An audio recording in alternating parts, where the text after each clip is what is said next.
Today I want to talk about being a designer as an indie developer.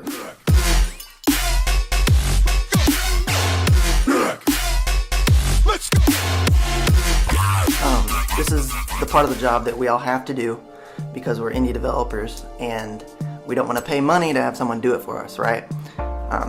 There's a couple ways you can go with this. You can do Adobe, you can do, Photoshop and learn that whole thing. If you're good at that, then more power to you. But for the rest of us, that's a little bit much. And thankfully, there's a tool out there called SketchUp, and that's what has saved my life as an indie developer. I've been able to do all of my own designs and learn from there, and it's very simple to use. It just takes a little bit of skill and learning to do it. You don't have to be this artsy designer type person to learn how to use Sketch. It's $100 a year, which is, it's not too bad as far as design tools go.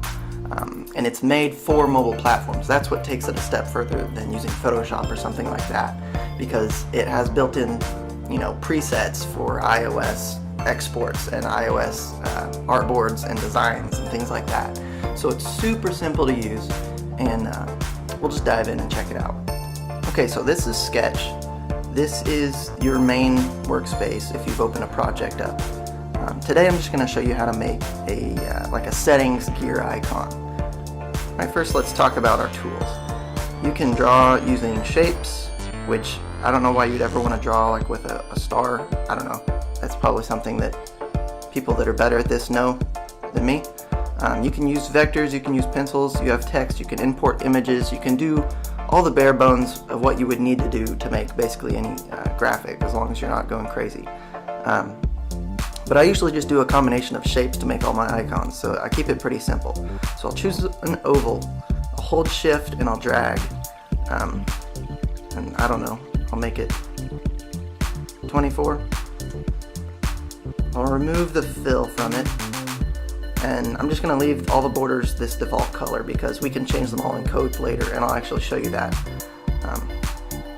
And to make a settings gear icon, there's a cool trick where you draw a bunch of rounded rectangles that intersect your circle.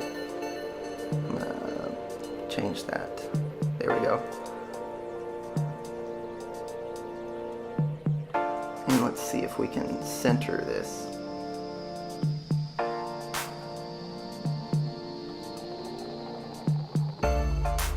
Okay, that's not centered. So sometimes things won't center easily because of the way that things are placed. I don't know if it's because one's on a 0.5 axis and one's not or something, but sometimes you have to manually center things. That just kind of comes with it. So we'll make this 179.5, and that will probably, so that centered our bar with our circle, and the bar needs to be just a little bit taller. But the trick to make a settings gear icon is to make a bunch of rounded rectangles that intersect the circle at the normal angles, at 90, 45, 135, and then combine the shape and it looks like a settings gear, and you'll see what I mean in a second. So I'll do a copy and paste of that rectangle. You can see another one showed up over here, and then I'm just going to change its angle to 45 degrees. Okay, and then I deselect and paste again, and let's do 90 degrees, and then I deselect, paste again, and we'll do 135. Okay. And then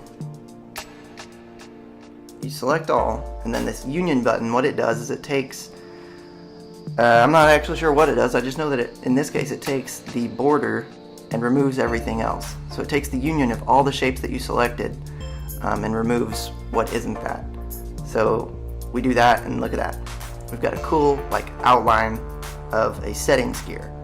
And to finish it off, you want to put the spoke, I guess you would call it. We'll see if we can make that center. Yeah, that looks pretty centered. That looks good. So in that case, the center tool worked. So yeah, use these, but don't completely trust them. I don't. Remove our fill, and there we have our settings gear icon. That's pretty sweet. Now to export this, you want to select all, and then go over here and right click and group your selection so that Sketch will see this as one image to export rather than two separate images. And now to export it, all you have to do is make sure that you have this selected, and then click the plus sign on Make Exportable, and you have all these presets to choose from. If you're exporting for Android, it'll give you the correct presets for that, or whatever. And you can make your own. I made an app icon for mine because, as you know, app icons have like 15 different sizes. But in this case, we just want a 1x, 2x, and 3x. We can export selected and choose our place. We'll just do desktop. Christmas Eve is tomorrow. And so that exports this image as a PNG, which is awesome, right? At the correct sizes, and we didn't have to do anything like manual like we would have to in Photoshop. It just does it for us, and like this iOS preset was built in, so I didn't even have to do anything for that. And then if you want to use that in a project, you go over into your assets file, import, and let's go to desktop. There's it's named group. I didn't rename it, but we can rename it in here. Settings icon. And then quick little tip here, if you want to be able to change the color of this in code, since it's a PNG and it's a transparency and the only part of the image is the actual icon part, you can render as a template image and then change the tint color of your image view that this is in, or button, or whatever it is. If you change the tint color, then this settings here will be that color. So you just made an icon that will be any color you want, any size you want, basically. And that took like 5 minutes. I'll show you some other things that this tool can do. Other than inserting like shapes and things, you can use artboards, which artboards are these predefined sizes for all the different devices for whatever platform you're on. So you can do Android or web, but you can choose like an iPhone, 10s, and we have an artboard somewhere. Yeah, okay, let's too zoomed in. So this kind of gives you the guidelines of how big your shapes are in comparison to a screen size.